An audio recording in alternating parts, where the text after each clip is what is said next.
Final Fantasy XIV Dawn Trails patch 7.2 hit last week, and holy crap, it was good! This video will focus on the MSQ to talk about the latest story beats and my own thoughts about it all. Think of it more as a stream of consciousness, to be honest. I may do another video to talk about the raid and what I thought about it, but I can sum it up with just it's phenomenal. The story is fun and interesting with so many great wrestling parallels, like the big evil man at the top and straight up wrestling terminology, including face and heel. But the stars of the show, of course, are the fights, and mechanically they're very varied and really engaging. Same thing can be said for the new dungeon and the trial, and I know a lot of folks would prefer a trial series standalone from the main questline, but honestly, I don't really care. The trial is fun, and the connection to the main story make it even more interesting for me. If the MSQ of 7.0 wore its Final Fantasy IX references on its sleeve, this one just smacks you over the head with it, but not in any way that impedes them telling their own story. For the trial boss, Zelania is straight up Beatrix from Final Fantasy IX, and the final boss of the dungeon is very much a boss from Final Fantasy IX, so the references are there. 7.2 opens with us in the back rooms, and we're told Y'shtola, Shale, and Alisaie have brought back someone and are treating them.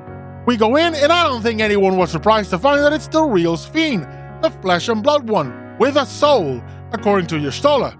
We talk around her, and when Wuglamat blurts out that this person is supposed to be long dead, like centuries even, this Sphene, who I will call Garnet for the rest of the video to make things easier, and as another reference to Final Fantasy IX, well, she wakes up and immediately freaks the hell out. And this scene got to me, honestly, it really got to me. I was, close to tears. The Japanese performer conveys so much intensity of emotion, from the stiffness and discomfort from her recent awakening, to the confusion in finding herself in this strange place surrounded by all these weird things, and the anguish of being 400 years later in the future, everything she once knew and loved now gone. I was genuinely becoming upset. I really felt for Garnet.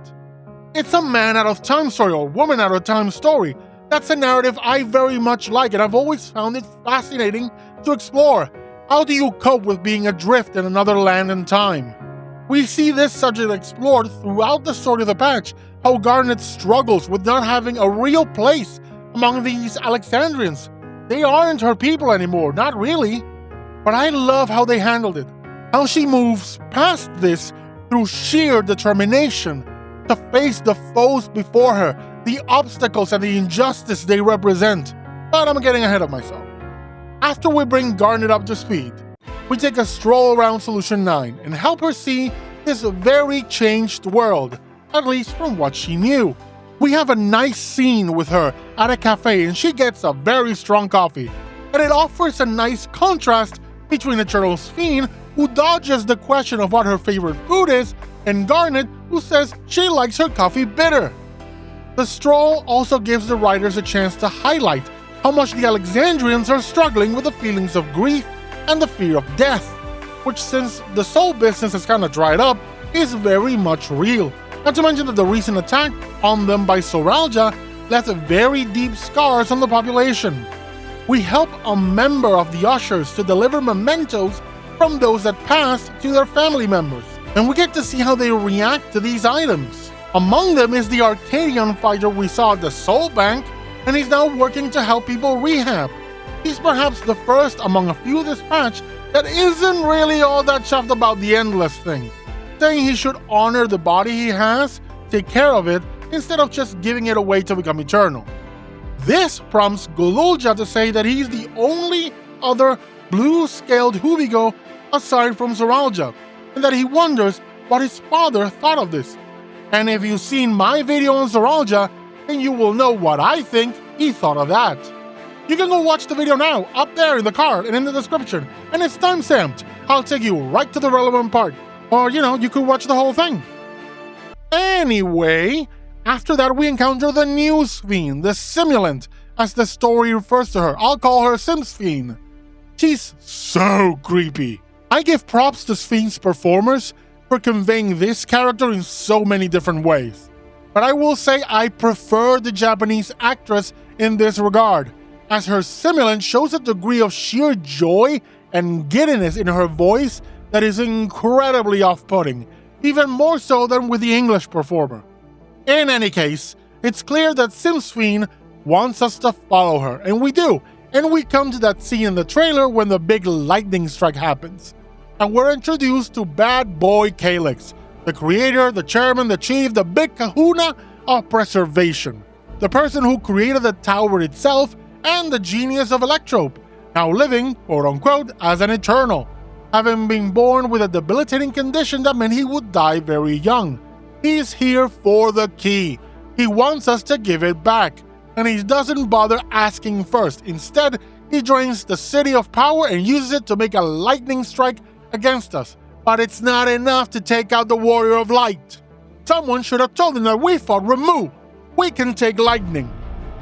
With this move failed, they go away, and our quest is then to find out more about this guy, about preservation and what their plans are for the people of Alexandria, especially with the whole neo-regulators and the fact that only a handful of people will be made eternal.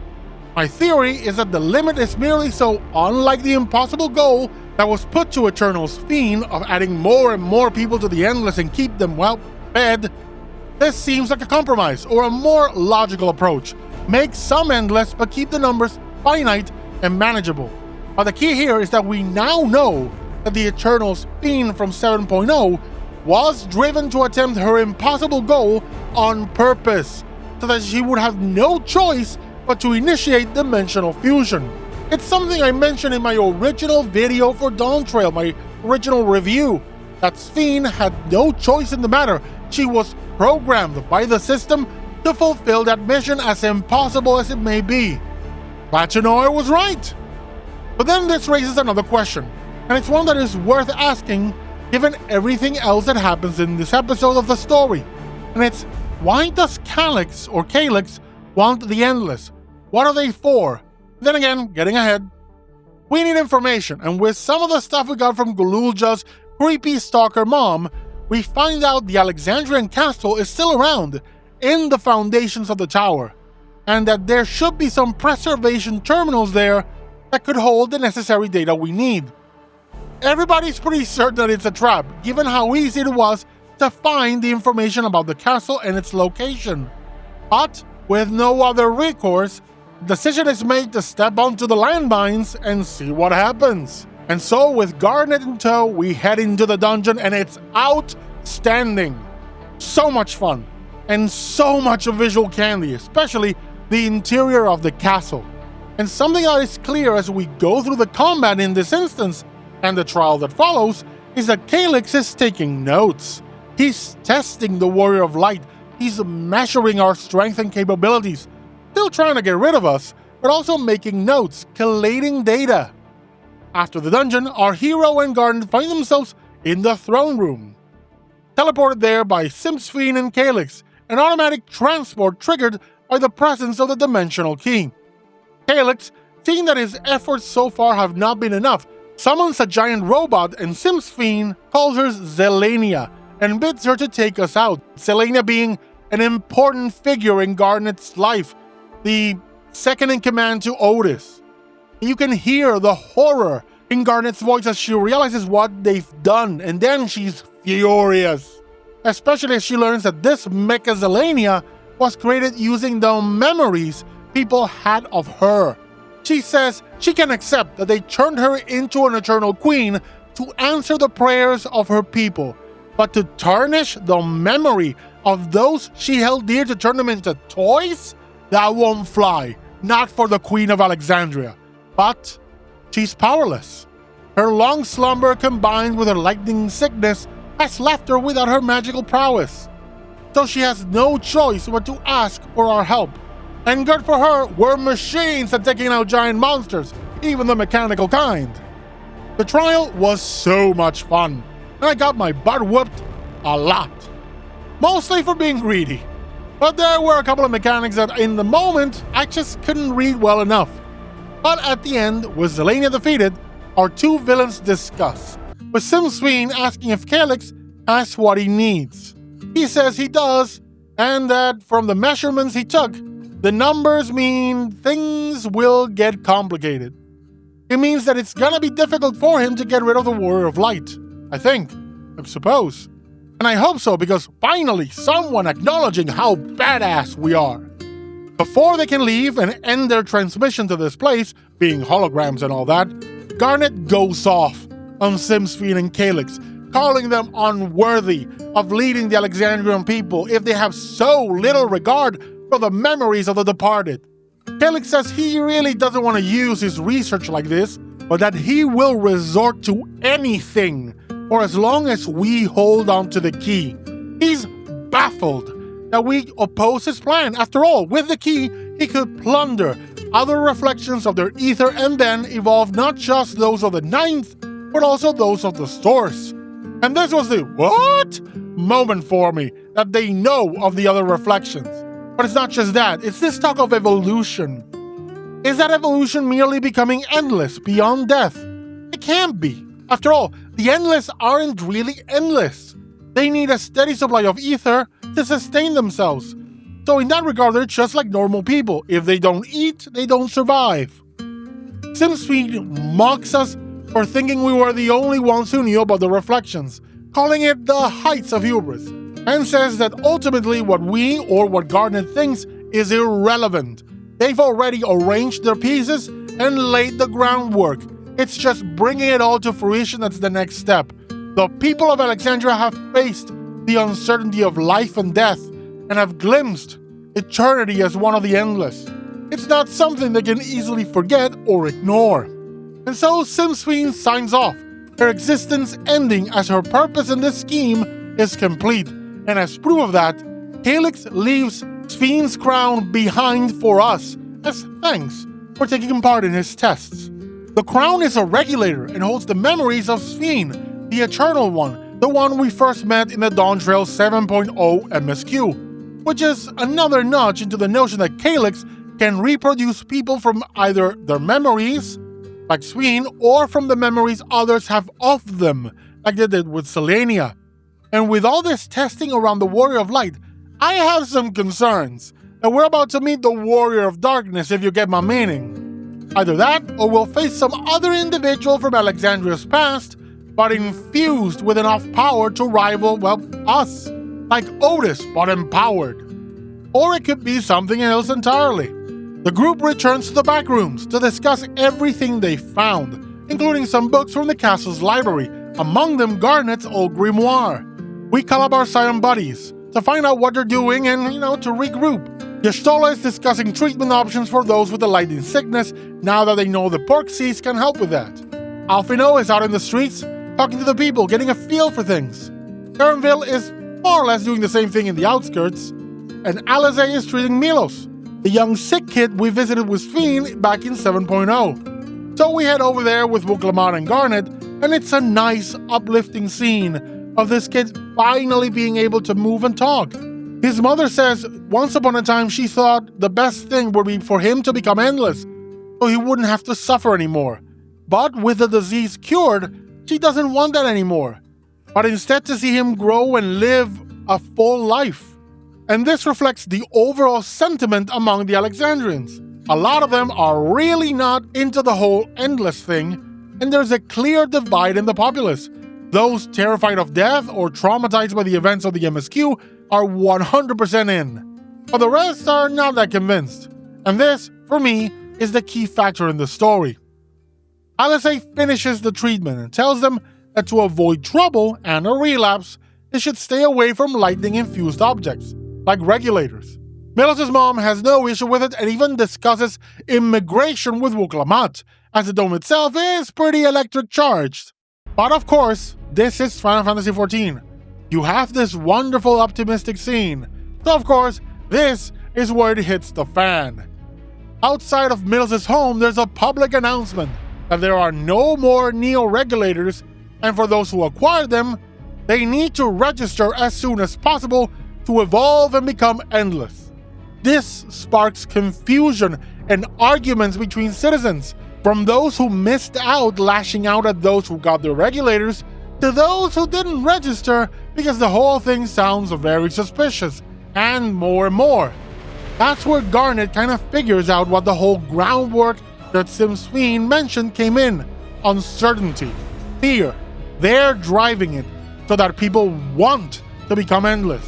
And just to drive the point home even more, there's notice that a sentry has gone nuts in the outskirts and killed someone, with Zoraal Ja saying that shouldn't be possible because you need the king's authority to make that happen. But it turns out Calyx has a lot more control of the system than they thought, which to me was pretty obvious. He is the man behind the whole of Everkeep and its systems. Of course, he has a backdoor entrance to anything. Then Erenville gives us a call. More sentries have suddenly forgotten Asimov's laws of robotics and are heading for the outskirts. We take a trip to the outskirts and save Erenville from his robot assailants and investigate what's transpired and find out that the body of the first victim turned to dust upon their demise, which, is kind of unusual. But nothing concrete comes of it. It's another threat there for us to theorize about. My own theory is that this person was likely wearing one of those neo-regulators, and this is what they do. They consume everything, not just the memories and soul, but also the entire body, taking it all as fuel, recycling every aspect of the person for their ether. It may not be the case, but it's the only thing that makes sense for me right now. As we're coming to grips with what happened, all hell breaks loose in the city. Someone lost control of their car and it plowed into the arcade, injuring dozens, and more sentries are out there killing people. We see members of Oblivion and other citizens respond to the crisis and fight the robots off, but the number of victims piles up, and we see the impact of the situation on the populace. Some crying that they don't want to die, others clearly having flashbacks to the situation with Zoraal Ja, and others seeing their loved ones die in front of them. Calyx is taking the fear of death and the despair of grief to another level, to take the Alexandrians to their breaking point, to push the survivors to take the offer of becoming endless. Eventually the attack ends. Zoraal Ja's control is restored, and he changes the programming of the robots to make them unable to wield weapons, as turning them off seems like it's not possible. They're too ingrained in the day-to-day operation of Everkeep, up to and including food production. Seeing all that's transpired, Queen Fiend of Alexandria, does what the Eternal One couldn't do. She asks for help. She begs for our aid in solving the crisis. But this is not a damsel in distress. She's not about to let us do the job on our own, and makes it known that she will reclaim her magical ability. She's gonna get Alize and Y'shtola's help in reclaiming her power so she can fight by our side. I used to say Shale should be made part of the Scions, and I still stand by it. But Fiend's earning that spot too. I'd love for her to become another member. We end the patch story with Calyx sitting atop the Meso terminal, going over his calculations and confident that he's found the answer, the way forward, the next stage of their evolution. And so he says, it's time for another question. This clearly means another hypothesis, another train of thought, maybe a way to imitate our power or make use of it. After all, he notices we have Azim's crystal and seems rather intrigued by it. So maybe he's gonna attempt to replicate its function, to call warriors from beyond dimensions, or to use it as a replacement for the key, to break the barrier between worlds without needing that implement. Now, with all that I've said, that stream of consciousness, let's summarize my thoughts, just to keep things organized and help in the discussion. 1. Calyx is gathering in from the Warrior of Light, determine just what he'll need to do to reclaim the key. With the ability to create similants based on the memories of others, I foresee either an Alexandrian character used to fight us next but infused with enough power to take us out, or an evil endless clone of the Warrior of Light himself. Or hey, even better, the endless version of the 9th version of Azim, but we're fighting ourselves across dimensions. 2. Being endless is but a stepping stone in Calyx's quest for evolution. The endless can't be the end goal, given that the need for ether to sustain them is a definite weakness. And when he's asking why we oppose him, he does say he could evolve everyone on the 9th, and the Source. That's a whole lot of people. Granted, he wants to plunder other reflections, but Sphinx stated that the Eternal Sphinx's goal of adding everybody to the Endless was unattainable. So there's gotta be another stage beyond Endless. One that fixes that need for ether. But he still needs to plunder some ether from somewhere to help him get there. Also, this need of ether is likely the reason for the finite number of Neo-Regulators and the whole, 5,000 people will become Endless. 5,000 or 50,000, I don't remember. It's to keep the energy requirements manageable. 3. Calyx's central goal is to drive the people to become Endless. To eliminate that dividing opinion we explore throughout the patch story, that most of those who had doubts will now want to become Endless and escape the fear of death and the despair of grief. How that plays with the limited Neo-Regulator supply is unknown, unless he wants to drive the people to kill each other for those regulators, so those that die can be harvested for ether. Speaking of harvest, the body turning to dust likely is because they are taking everything from the person as fuel, to get every ounce of ether from them. We don't know if that dusted person wore a Neo-Regulator, but I'm thinking that was the case, and this is part of their function. Queen Sphinx, aka Garnet, will reclaim her power, and I think she'll be our new scholar, or maybe even summoner, given the whole interdimensional theme of Alexandria. I'd love for her to summon Alexander, for example. Next patch, we'll see Y'shtola grab the key and start making some discoveries, and we're gonna learn a lot about its construction, its origin, and Asm. We'll have that connection to our ancient counterpart start being formed. But also during next patch, something will happen and we'll lose the key. We're gonna be put in an impossible situation, and giving up the key is gonna be the only way out. We've seen how far Calyx is willing to go, and he himself states that he's willing to do anything to get that key back. Lastly, this is not a theory but a hope, and it's for Shale to join the Scions. We need the Tegwis to join to match Y'shtola's magical acumen. I am so excited for the future of Dawntrail, for the next few patches and where the story is going. There are moments of levity, there's plenty of darkness, and it's been a long time since I've sat down to think what may be happening, what secret might be behind it all. Not only that, but this reminds me so much of A Realm Reborn, where the patch content took threats from the main story and advanced them, added complications to them, twists and turns until it all blows up, and we know for sure where the story is taking us next. A Realm Reborn took us to Heavensward, the critically acclaimed expansion. Where do you suppose Dawntrail will lead us?